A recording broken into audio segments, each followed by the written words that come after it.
And on this Thursday, March 6th, 2025 edition of Newsmakers, Marty McCary said he would create an expert coalition to review ongoing data on the abortion pill mifepristone and that he has no preconceived plans on what the Food and Drug Administration's policy should be on medication abortion.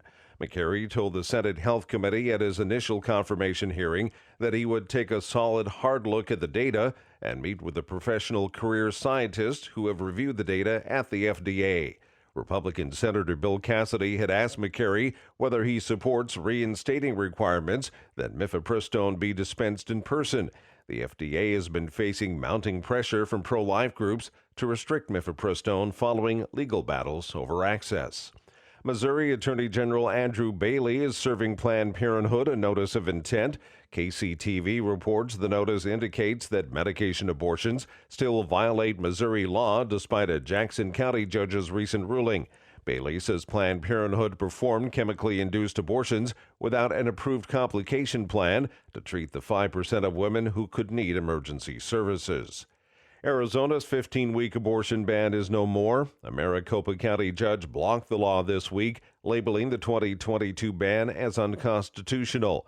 The law was up in the air last year after the state Supreme Court ruled that an 1864 near-total abortion ban could be enforced. That was later repealed by the Arizona legislature and signed by Governor Katie Hobbs. This comes as last November voters said yes to Proposition 139, which enshrined abortion rights into the state constitution. 4 arts groups filed federal lawsuits against the National Endowment for the Arts today, seeking a preliminary injunction or temporary restraining order before March 24th, when the next round of grant applications are due. President Trump's executive order titled Defending Women from Gender Ideology Extremism and Restoring Biological Truth to the Federal Government calls for denying federal money to any programs that promote gender ideology.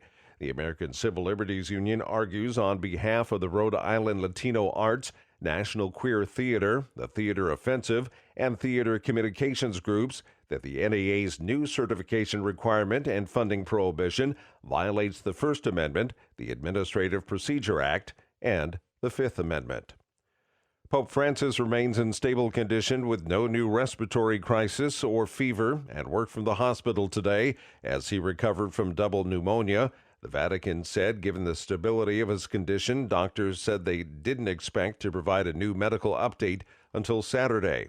We get more from Karen Chalmers. The Pope has been sleeping with a non-invasive mechanical mask to guarantee that his lungs expand properly overnight and help his recovery. He has been transitioning to receiving oxygen with a nasal tube during the day. The 88-year-old Pope has been stable for 2 days after suffering 2 respiratory crises on Monday. Doctors underlined that his prognosis remained guarded. I'm Karen Chalmers. And that's Newsmakers for this Thursday, March 6th, 2025 edition. I'm Keith Black.